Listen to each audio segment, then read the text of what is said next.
Right guys, that's the double bed finished. I was originally going to go down the road of the, you know, the nice sort of fancy slatted slide in slide out jobbies that you'd see on a lot of campers, but I needed a lot of storage, and I found that this system was going to work much better for us because I can actually access all the storage that's now inside here, and up the end there I can still access toilets and other storage.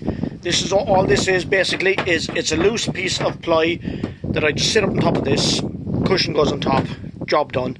It's supported underneath by 3 pieces of 4 pieces of 2x2. There's a piece of loose 2x1 on top just to carry all the way through, which will be taken off with the bed.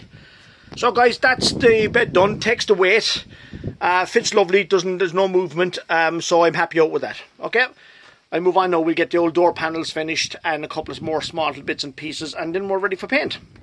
See you guys, bye bye.